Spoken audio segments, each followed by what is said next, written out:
कहानी की शुरुआत जॉय नाम की एक महिला से होती है जो फोन पर अपनी फ्रेंड से बात कर रही होती है। वह उससे अपने पति डरिक के साथ चल रही समस्याओं के बारे में बता रही होती है। असल में डरिक का स्वभाव बहुत गुस्सैल था। उसका गुस्सा इतना खराब था कि उसने उनके रिश्ते को धीरे धीरे जहरीला और भावनात्मक रूप से बहुत दर्दनाक बना दिया था। जॉय हर बार उम्मीद करती थी कि डरिक बदल जाएगा, इसलिए वह उसकी हर गलती के बाद उसे माफ कर देती थी और उसे एक और मौका देती रहती थी। लेकिन हकीकत कुछ और ही थी। डरिक कभी नहीं बदला और जॉय का भरोसा हर बार टूटता चला गया। इसी बीच एक दिन जब डरिक घर लौटा तो वह जॉय के साथ नजदीकियां बढ़ाना चाहता था। शुरुआत में सब कुछ बिल्कुल सामान्य लग रहा था और माहौल भी शांत, लेकिन तभी एक छोटी सी बात पर अचानक डरिक का गुस्सा फिर से भड़क उठा। देखते ही देखते बात इतनी बढ़ गई कि गुस्से में उसने जॉय पर हमला कर दिया और उसका गला दबाने की कोशिश करने लगा। डरी हुई जॉय किसी तरह खुद को छुड़ाकर वहां से भागी और एक कमरे में जाकर खुद को बंद कर ली। फिर कुछ देर के बाद जब घर में सन्नाटा छा गया तो जॉय ने हिम्मत करके धीरे धीरे दरवाजा खोला। दरवाजे के बाहर डरिक खड़ा था। इस बार उसके चेहरे पर गुस्से की जगह अजीब सा सन्नाटा और हल्का सा पछतावा नजर आ रहा था। लेकिन जैसे ही जॉय की नजर नीचे पड़ी उसका दिल एक पल में टूट गया, क्योंकि गुस्से में डरिक ने उसकी सबसे प्यारी चीज छीन ली थी, यानी उसने जॉय के कुत्ते को मार डाला था। ये देखकर जॉय को समझ आ गया कि डरिक अब बहुत खतरनाक हो चुका है। उसी पल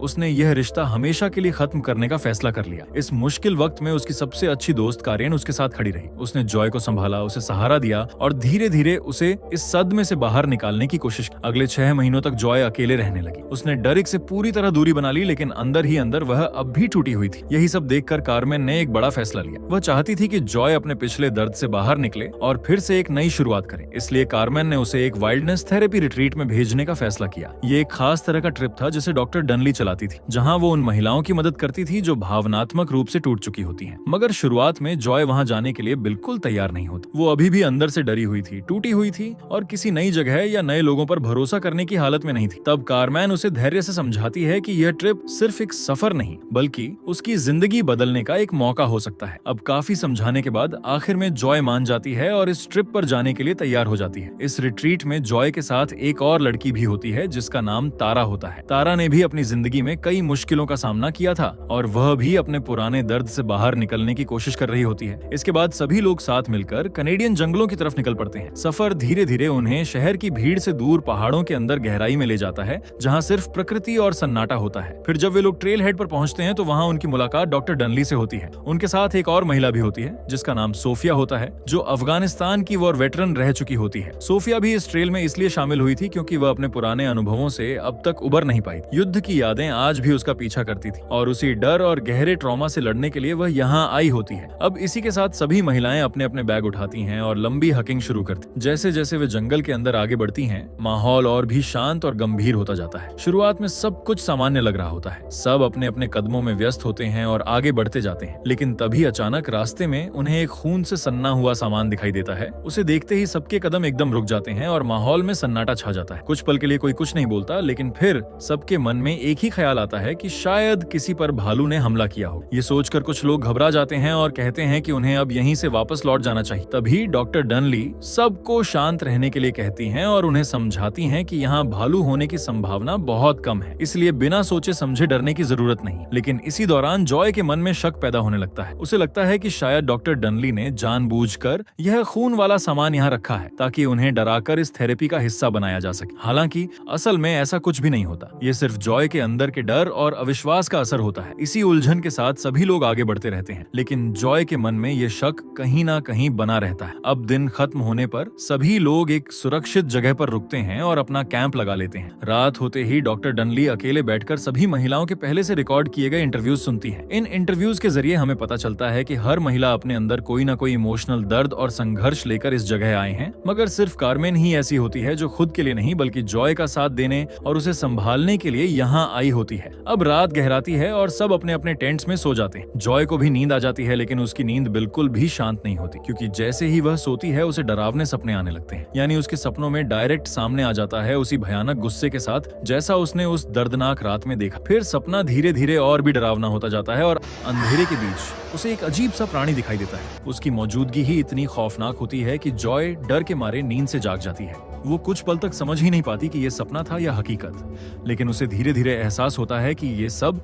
सिर्फ एक बुरा सपना था। अब सुबह हो चुकी होती है और बाहर बाकी सभी लोग आगे की यात्रा के लिए तैयार हो रहे होते हैं। फिर जैसे ही ग्रुप जंगल के अंदर और गहराई की तरफ बढ़ता है, तभी जॉय को अजीब सा एहसास होने लगता है। उसे लगता है कि कोई उसे देख रहा है। लेकिन बाकी किसी को ऐसा कुछ महसूस नहीं होता। इसलिए जॉय इस बात को नजरअंदाज करने की कोशिश करती है। इसके बाद सब लोग अपनी यात्रा जारी रखते हैं और जंगल के और भी अंदर बढ़ते जाते हैं। कुछ दूरी तय करने के बाद डॉक्टर डनली एक ट्रस्ट एक्सरसाइज शुरू करती है ताकि सभी एक दूसरे पर भरोसा करना सीख सकें। इस एक्सरसाइज में सबको जोड़ी बनाकर काम करना होता है और एक व्यक्ति की आंखों पर पट्टी बांधी जाती है जबकि दूसरा उसे रास्ता दिखाता है। तारा की पार्टनर सोफिया होती है, लेकिन सोफिया इस एक्सरसाइज को उतनी गंभीरता से नहीं लेती। वो इसे हल्के में लेने लगती है और तारा को सही तरीके से गाइड नहीं करती। धीरे धीरे ये बात तारा को परेशान करने लगती है क्योंकि वो इस एक्टिविटी को पूरी तरह सीरियसली लेना चाहती थी। जब सोफिया बार बार लापरवाही दिखाती है तो तारा का गुस्सा बढ़ जाता है। आखिर में वो नाराज होकर बीच में ही एक्सरसाइज छोड़ देती है और वहां से दूर चली जाती है। उधर कार्मेन और जॉय भी अपनी एक्सरसाइज कर रहे होते हैं। जॉय की आंखों पर पट्टी बंधी होती है और कार्मेन उसे धीरे धीरे रास्ता दिखा रही होती है, लेकिन तभी अचानक जॉय को एक आवाज सुनाई देती है और वो आवाज डेरेक की होती है। ये सुनते ही जॉय के शरीर में डर दौड़ जाता है और बिना कुछ सोचे तुरंत अपनी आंखों से पट्टी हटा देती है। पट्टी हटाते ही वो हैरानी से कार्मेन की तरफ देखती है, जैसे पूछना चाहती हो कि क्या उसने भी वो आवाज सुनी। लेकिन कार्मेन बिल्कुल सामान्य रहती है, जैसे उसे कुछ भी सुनाई नहीं दिया हो। यही बात जॉय को और ज्यादा डरा देती है। अब उसे साफ साफ लगने लगता है कि इस रिट्रीट में कुछ तो बहुत गलत हो रहा है। इसी गुस्से और बेचैनी में वो सीधे डॉक्टर डनली के पास जाती है और उनसे सवाल करने लगती है कि आखिर यहाँ हो क्या रहा है, क्योंकि पिछले 6 महीनों में उसे कभी डेरेक की आवाज नहीं सुनाई दी थी और अब जब से वो यहाँ आई है तब से उसके साथ ये अजीब चीजें होने लगी हैं। डॉक्टर डनली उसे शांत करने की कोशिश करती है। वो बहुत धैर्य से उसे समझाती हैं कि ये सब थेरेपी का हिस्सा है जो उन्हें उनके डर का सामना करवाने और उन्हें अंदर से मजबूत बनाने के लिए किया जा रहा है। लेकिन जॉय अभी भी गुस्से में होती है। उसे लगता है कि उससे कुछ छुपाया जा रहा है और यही बात उसे और ज्यादा बेचैन कर देती है। लेकिन तभी कार्मेन जॉय को वहां से थोड़ा दूर ले जाती है ताकि वो उससे अकेले में बात कर सके। वो अपनी बेस्ट फ्रेंड से पूछती है कि आखिर वो इतना अजीब व्यवहार क्यों कर रही है। इस पर जॉय थोड़ा हिचकिचाते हुए अपनी बात बताती है कि उसे जंगल के अंदर डेरेक की आवाज सुनाई दे रही है, जैसे वो कहीं आसपास ही हो। ये सुनकर कार्मेन थोड़ा गंभीर हो जाती है, लेकिन वो इसे अलग तरीके से समझती है कि ये सब उसके पुराने ट्रॉमा का असर हो सकता है। वो कहती है कि तू अभी भी अपने अतीत की यादों से पूरी तरह बाहर नहीं निकल पाई है और वही डर अब उसके दिमाग में इस तरह की आवाजों और एहसासों के रूप में सामने आ रहा है। लेकिन कार्मेन की ये बात जॉय को अंदर तक चुभ जाती है। उसे महसूस होता है कि उसकी फीलिंग्स को समझने के बजाय उन्हें सिर्फ एक ट्रॉमा कहकर टाल दिया जा रहा है। यही सोचकर उसका गुस्सा और बढ़ जाता है और बिना कुछ कहे वो वहां से चली जाती है। इसी बीच दूसरी तरफ तारा जंगल में अपनी क्रेविंग को शांत करने के लिए सिगरेट पी रही होती है, लेकिन जैसे ही वो एक सिप लेती है अचानक उसे अजीब सा डर महसूस होने लगता है। धीरे धीरे ये एहसास और गहरा हो जाता है और उसे लगने लगता है जैसे जंगल में कोई उसके आसपास मौजूद है। तभी वहां जॉय पहुंचती है। तारा की हालत देखकर वो तुरंत समझ जाती है कि कुछ तो गड़बड़ है, इसलिए वो घबराई हुई तारा से पूछती है कि हुआ क्या है। थोड़ा संभलने के बाद तारा हिचकिचाते हुए अपनी बात बताने लगती है। वो कहती है कि उसे फिर से वही पुराने हेलुसिनेशंस होने लगे हैं जो उसे पहले भी होते रहे हैं। तारा की ये बात सुनकर जॉय थोड़ा सोच में पड़ जाती है, लेकिन वो उसे शांत करने की कोशिश करती है ताकि वो ज्यादा घबराए नहीं। इसके बाद दोनों फिर से ग्रुप के साथ आगे बढ़ने लगती हैं, लेकिन अब माहौल पहले जैसा हल्का नहीं रहता। सबके अंदर कहीं ना कहीं एक अजीब सा डर बैठ चुका होता है। अब रास्ते में तारा डॉक्टर डनली से अपने हेलुसिनेशंस के बारे में बात कर रही होती है। तभी अचानक जॉय को डेरेक की आवाज सुनाई देती है। ये आवाज सुनते ही जॉय एकदम रुक जाती है, लेकिन कुछ ही पलों में वो आवाज गायब भी हो जाती है और तभी कार्मेन उसे आवाज देती है। कार्मेन की आवाज सुनते ही जॉय जैसे फिर से रियलिटी में लौट आती है और चुपचाप बाकी सबके साथ आगे बढ़ने लगती है। अब इसी बीच वे एक संकरे रास्ते में पहुंचते हैं जो प्राकृतिक रूप से पत्थरों के बीच बना होता है। बाकी सभी लोग इस जगह को ध्यान से महसूस करने की कोशिश कर रहे होते हैं, लेकिन जॉय का ध्यान इन सब में नहीं होता। उसका मन अभी भी उसी अजीब एहसास में उलझा होता है। तभी उसे फिर से आवाजें सुनाई देने लगती हैं, जिससे वो और ज्यादा परेशान हो जाती है। तभी कार्मेन उसे बुलाती है और जॉय एक बार फिर चारों तरफ देखती है, जैसे वो पक्का करना चाहती हो कि कोई उन्हें देख तो नहीं रहा। फिर कुछ देर बाद वे सभी एक नदी के किनारे पहुंचते हैं और वहीं रुककर थोड़ा आराम करते हैं। इसी दौरान जॉय डॉक्टर डनली से इस रिट्रीट के बारे में सवाल करती है। उसके सवालों में अब भी शक और बेचैनी साफ नजर आती है। इस पर डॉक्टर डनली शांत स्वर में जवाब देती हैं कि उनका सबसे बड़ा डर यही होता है कि उनके किसी भी पेशेंट को कोई नुकसान न पहुंचे, इसलिए उन्होंने इस जगह को बहुत सोच समझकर चुना है ताकि ये सुरक्षित भी रहे और थेरेपी के लिए सही भी साबित हो। उनकी बातों से माहौल थोड़ा सामान्य होने लगता है, लेकिन सभी के मन में अभी भी हल्की बेचैनी बनी रहती है। तभी सोफिया सबको याद दिलाती है कि अब उन्हें आगे बढ़कर कैंप लगाने के लिए एक सही जगह ढूंढनी चाहिए। ये सुनते ही सभी लोग फिर से आगे बढ़ने लगते हैं, लेकिन इस दौरान कुछ देर के लिए जॉय और कार्मेन पीछे रह जाते हैं। इस मौके पर जॉय अपनी दोस्त से सुलह करने की कोशिश करती है। वो कार्मेन से कहती है कि जब वो वॉशरूम के लिए जाए तो वो उसके साथ रहे। अब धीरे धीरे दोनों के बीच का माहौल थोड़ा हल्का होने लगता है और वे आपस में हल्का फुल्का मजाक भी करने लगती हैं। लेकिन तभी कार्मेन मजाक में कुछ ऐसा कह देती है जो जॉय को अच्छा नहीं लगता, इसलिए जॉय उसे वापस ग्रुप के पास जाने के लिए कहती है और खुद वहीं रुक जाती है।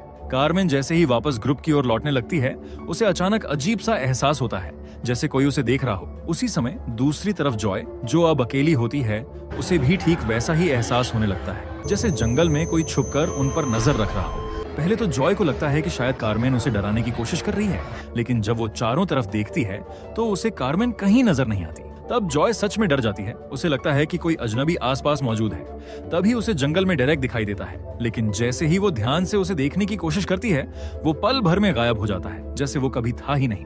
ये देखकर उसका डर और बढ़ जाता है। उसकी सांसें तेज हो जाती हैं, दिल जोर जोर से धड़कने लगता है और उसका गला जैसे बंद होने लगता है। डर और घबराहट इतनी बढ़ जाती है कि वो पैनिक अटैक का शिकार हो जाती है। तभी कार्मेन वहां पहुंच जाती है और उसे संभालती है। वो जॉय को वापस ग्रुप के पास ले जाती है, जहां सभी मिलकर उसे शांत करने की कोशिश करते हैं। थोड़ा संभलने के बाद जॉय सबको अपना अनुभव बताती है कि कैसे उसने जंगल में डेरेक को देखा। ये सुनकर तारा भी हिचकिचाते हुए मानती है कि उसने भी कुछ अजीब महसूस किया था, जैसे वहां सच में कुछ गलत चल रहा हो। इसी बीच सोफिया सावधानी बरतते हुए खाने पीने का सारा सामान एक बैग में अच्छी तरह बंद कर देती है, ताकि अगर इस जंगल में कोई जंगली जानवर हो तो खाने की गंध उसे उनके कैंप साइट तक आकर्षित न कर पाए। इसके बाद डॉक्टर डनली जॉय से बात करने की कोशिश करती हैं, ताकि वो उसकी हालत को समझ सकें और उसे शांत कर सकें। लेकिन जॉय को ये बिल्कुल अच्छा नहीं लगता कि सब लोग उसके बारे में बात कर रहे हैं। उसे ऐसा लगता है जैसे उसे जज किया जा रहा हो। फिर भी वो खुद को रोक लेती है, कुछ नहीं कहती और चुपचाप बात को आगे बढ़ने देती है। इसके बाद सभी सोने की तैयारी करते हैं। जॉय सो जाती है, लेकिन उसे फिर से एक डरावना सपना आता है, जिसमें डेरेक हवा में उसके ऊपर तैर रहा होता है। डर के मारे वो चीख पड़ती है और फिर अपना लैंटर्न लेकर टेंट से बाहर निकल जाती है। लेकिन तभी अचानक तारा और कार्मेन उसे मिल जाते हैं, जो लकड़ी इकट्ठा कर रहे होते हैं। धीरे धीरे तीनों साथ बैठ जाते हैं और माहौल थोड़ा शांत होने लगता है। फिर वे आपस में बातें करने लगते हैं और अपने बारे में और भी बातें शेयर करते हैं। इसी दौरान जॉय हिचकिचाते हुए अपने नाइटमेयर के बारे में बताती है, जिसमें एक साया उसके ऊपर मंडरा रहा था। तारा ये सुनकर चौंक जाती है, क्योंकि उसे भी बिल्कुल ऐसा ही सपना आया था। तब तीनों को समझ आने लगता है कि इस जगह पर कुछ अजीब हो रहा है। डर के कारण वे तय करते हैं कि आज रात वे तीनों एक ही टेंट में सोएंगे। फिर अगली सुबह सोफिया बर्तन बजाकर सबको उठाती है। जॉय उठती है, लेकिन देखती है कि तारा वहां नहीं है। तभी पास के नदी किनारे से सोफिया की चीख सुनाई देती है। ये सुनते ही सब घबराकर उस दिशा में दौड़ पड़ते हैं। वहां पहुंचकर वे देखते हैं कि जो खाना उन्होंने पहले सुरक्षित तरीके से रखा था, वो पूरी तरह गायब हो चुका है। ये देखकर कार्मेन शक जताती है और कहती है कि शायद ये तारा का काम हो सकता है, क्योंकि वो सुबह से गायब है। इस बात पर डॉक्टर डनली थोड़ा सोचती हैं और अंदाजा लगाती हैं कि शायद तारा को फिर से कोई एपिसोड आया हो। इसी सोच के साथ डॉक्टर डनली अकेले ही तारा को ढूंढने के लिए जंगल में चली जाती हैं। लेकिन जंगल में आगे बढ़ते हुए उन्हें भी अजीब अजीब हेलुसिनेशंस होने लगते हैं, ठीक वैसे ही जैसे पहले तारा और जॉय को हो चुके थे। फिर कुछ ही देर बाद पूरे ग्रुप को डॉक्टर डनली की जोरदार चीख सुनाई देती है। ये सुनते ही सोफिया तुरंत उस दिशा में दौड़ पड़ती है जहां से आवाज आई थी। जॉय और कार्मेन भी उसके पीछे पीछे भागती हैं और तीनों मिलकर डॉक्टर डनली को ढूंढने की कोशिश करते हैं। जंगल में आगे बढ़ते हुए उन्हें पेड़ों पर अजीब निशान, बेर स्प्रे के निशान और खून दिखाई देता है। ये सब देखकर सोफिया धीरे धीरे अपना नियंत्रण खोने लगती है। उसके अंदर का डर और पुराने ट्रॉमा एक साथ उभर आते हैं और वो बिना कुछ सोचे अकेले ही डॉक्टर डनली को ढूंढने निकल पड़ती है। वो जल्दी जल्दी आगे बढ़ती है और सामने पड़ी एक चट्टान पर चढ़ जाती है।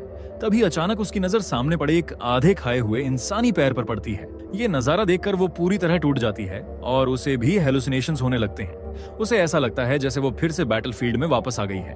उसी घबराहट और मानसिक उलझन में उसका ध्यान भटक जाता है और अचानक उसका पैर फिसल जाता है और देखते ही देखते वो संतुलन खो देती है और चट्टान से नीचे गिर जाती है। ये देखकर जॉय और कार्मेन घबरा जाती हैं और तुरंत चट्टान के पास पहुंचती हैं। लेकिन वहां पहुंचकर उन्हें सोफिया कहीं दिखाई नहीं देती, जिससे उनकी चिंता और भी बढ़ जाती है। अब डर और बेचैनी के बीच वे बिना समय गवाए नीचे उतरने का फैसला करती हैं। लेकिन नीचे पहुंचकर उन्हें सोफिया नहीं मिलती, बल्कि वहां सिर्फ खून के निशान दिखाई देते हैं, जो चट्टान की दीवार पर बिखरे होते हैं। ये नजारा देखकर दोनों के अंदर डर और गहरा हो जाता है, लेकिन फिर भी वे हिम्मत जुटाकर आगे बढ़ती रहती हैं। इसी दौरान उन्हें पास में एक गुफा दिखाई देती है।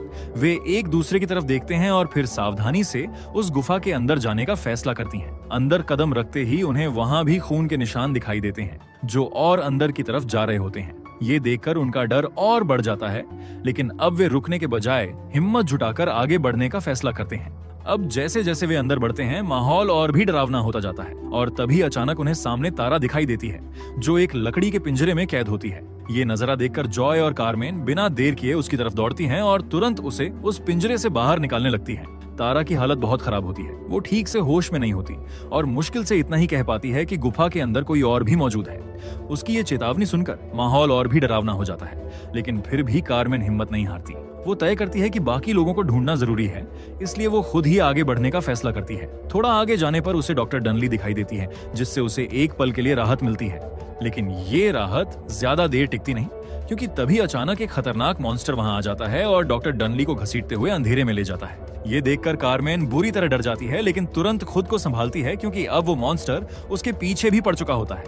वो भागते हुए जॉय और तारा को चिल्लाकर कहती है कि वे तुरंत भाग जाएं। फिर कुछ ही पलों में कारमेन खुद को उस मॉन्स्टर के सामने पाती है और डर के मारे धीरे धीरे पीछे हटने लगती है। तभी रोशनी में उसे उस क्रिएचर का असली रूप साफ दिखाई देता है। ये नजरा उसे और ज्यादा डरा देता है। अब डर और घबराहट में पीछे हटते हटते वो गुफा के एक एग्जिट तक पहुंच जाती है और बिना सोचे समझे नीचे पानी में छलांग लगा देती है। कूदते वक्त उसका पैर बुरी तरह चोटिल हो जाता है, लेकिन फिर भी वो हिम्मत नहीं हारती।